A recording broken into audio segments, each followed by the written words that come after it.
Hello, everyone. Coach Styles with Coach Ed. Uh, Hope this day finds you uh, getting ready for Thanksgiving. Watch a lot of football or basketball, whatever you want to watch. But in the meantime, guess what? It's also a break for um, your college student, your child, and they should be coming home if they're able to, or you're going to get them today or at some point. And this would be a good time. I have 10 things that I want um, you to say to your child, your college freshman, um, during a break. And this is a very interesting and vital, very important time in the life of your child, your son, your daughter, your college freshman who just completed or is almost ready to complete their first semester um, at a college or university of their choice. Now, understand, uh, three months ago, you were dropping your child off, and everyone was excited, and that's good. You should be. Now, hopefully, there's been some conversations, um, maybe during the fall break, but now they've had more tests, they've had more exams, they've had more situations where they either they did or they didn't do what is expected. I know firsthand that I think the majority of students go to college. I can't say they're prepared; they're just mature enough to handle certain situations. They go in with a plan. You as parents, you've sat down and you've talked to them as far as expectations and if you were one that went to college, you kind of poured into them what you experienced. Make friends, join clubs, study, some of the simple things. But I have 10 things that while um, your child's on break, and guess what? If some schools finals have already happened, those that started early in August, they probably finished the exams last week, and they don't go back into January, which is pretty cool. But if not, if your child is here for Thanksgiving break, and then in about a week or so, they're coming home for their Christmas break. But the 10 things I want you to just say to them, either in the car, you may want to break this up over the if they're coming home for the semester's over and Christmas is coming up. Make time, just you and your child, just to talk. Um, be mindful of the question you ask. No, yes, no questions, such as, did you have fun? Yes, no. Did you? You can replace that with, well, what did you do? If you had fun, what did you do? Tell me the fun you had. And then, they may mention or you may bring up something about um, things they do with their roommates. The roommates are good. The cafeteria food. They may have movie night, homecoming. Those are some of the things they may bring up. But I need you to dig a little deeper and ask again. No, yes, no questions. But you want to just start off by saying, look, I'll use me for an example. Say, look, Reggie, you know what? We're so proud of you that you've gotten this far. You've almost completed a full semester, and and and I understand finals are coming up. But I understand that the first quarter doesn't define you. You have another quarter coming, the spring semester.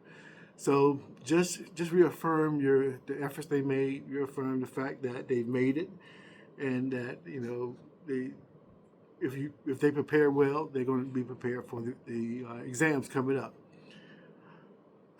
And just say, still, you're the parent. They're going to think they're grown because they've been on their own, doing whatever they want to do, and big and bad enough to do for the past couple of weeks since August. But guess what? You're back home now. You're in my house, and just we want you to get some rest. And let's face it, I remember my freshman year staying up as late as I wanted to, and still the expectation was to go to class. Some I did, most I did, but some I didn't. The older I got, I guess I kind of will pick and choose. But just understand, say we want you to make time to plan. Make sure you just get some rest. Just go back into your old bedroom um, and take naps or whatever you need to do. Don't just think it's another continuation and more party time, because it's not. In some cases, students are just exhausted by the new schedule of classes, and the fact combined with they just didn't get much sleep because they were staying up, partying, hanging out with their friends. You know how it goes in college. I do. So you want to encourage getting some rest, eating healthy food, and just get as much downtime as possible. But if you have exams coming up when you get back to campus, you absolutely must make time for some study time at home, because more than likely after Thanksgiving, that Thursday and that Friday you're off, you probably need to head back to school on that Sunday and get ready for exams either that Monday or Tuesday. So also spread and make time to study. Just help them, if they are struggling, if they admit they're struggling with something, let's say time management, this would be the perfect time for you to just help them make a plan. So when they go back, that's not an issue. You can't. I don't see the sense in going back with the same habits of staying up all night and not putting the time into you review of your notes and preparing for exams. So make sure you do that. Express. This is number 4. Express the confidence you have in them to continue to do well. And they may be worried themselves. So hearing that from you as a parent is very comforting. That you have faith in them. You know they will do the right thing, and you hope that just carries over into their mindset as well. And again, going back to, this is not the whole freshman year. It's comprised of two semesters, and this semester that you may not have done well, now you know. Now you know what you need to do. So just understand, the first semester perfection is not expected, but doing your best. But when you go back in the spring, in January, you have a different plan. You're going to set time to study. You're going to go to the library and dedicate time to study. You're going to ask questions in the classroom. You're going to find a tutor. You're going to find a study group, and you're going to dedicate more time than you expected you needed to make sure you do well academically. Number 6, just tell them you believe in them and finish strong for this semester. If they find themselves at a C or maybe even a D after, and hopefully you would have seen their midterm grades. If not, that's something to talk about. That especially if you are footing the bill for them to go to college, you expect to see the grades that you're paying for. So just make that very clear. But also just to let them know you believe in them, and assure them that, hey, this is only your first semester. You a couple of months ago you were in high school and you've done very, very well. If not, they're doing very, very well. Then say, look, let's just come up with a plan. Don't lose it. Don't lose faith in yourself, and let's just come up with a plan. Once, let's say that this is kind of number 7. Let's set up a time for you to study if you need it while you're here. Do that, or they go to the library, because sometimes the home environment may not be the best environment. You have people who want to watch sports. You got people who are running, and younger siblings are running and playing. You may want to find yourself going somewhere where it's more quiet, like a library close to you. That way you can get in the habit of going to the library. And really the only thing left to do is just study for your exam. Hopefully you have taken notes. Hopefully you've read assignments that will lend to your knowledge of the content that was delivered in the classroom. If not, this would be a good time to read those chapters. Okay, also encourage them to do this if they haven't. This is number 8, I think. when you get back to campus, when they get back to campus, they need to find out, they need to do a couple of things. And this is for things for them to do when they in the spring semester.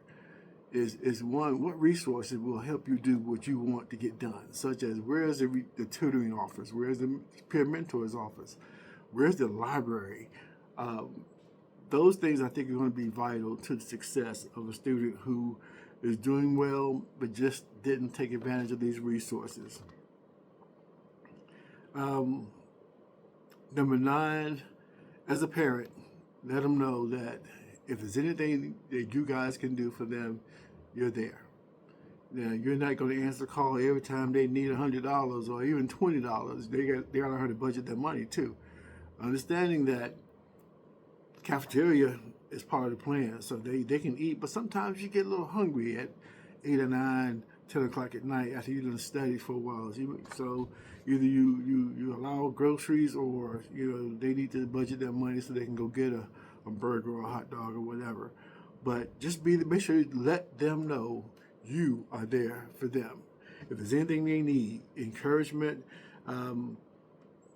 just give you a call. And I hope that is, I'm really just preaching to the choir, that you've been in communication with your son and your daughter throughout the semester, so you may already have a good idea of how things are going. If not, this would be a good chance to start. Again, tell them this is number 10. You are not alone. We are with you, and you can do this. You tell your child you can do this. If not, you wouldn't be there. So take full advantage of the opportunity. Make sure you fully understand now what it takes for them to go to college, because let's face it, when I was in college in 1979 to 1983, things are different. One big difference I can attest to is there was no internet. There was no internet. There was no World Wide Web. I remember paying, I think, $10 for a young lady to type my paper, because the operative word is type. We had to use a typewriter. I didn't have a typewriter, so we got to find that person, which is a valuable resource. She made a lot of money off a lot of people. But these days, there's more resources available to you. And I just want to briefly close with this. Make sure that they understand who their tutor, who their advisor is. Find a tutor. If they find themselves in trouble or having a question about content in the classroom, contact the instructor. Email the instructor, and I guarantee they will see one thing for sure, that you're serious about your education, because you reached out to them for clarity. And as a parent in this particular time in their lives, make sure they know you're with them. You're with them all the way. All right, guys, this is Coach Towns. And as I always try to say, I'll do all I can for as many people as I can for as long as I can. And this is just an example of that. All right, guys, I'll talk to you later.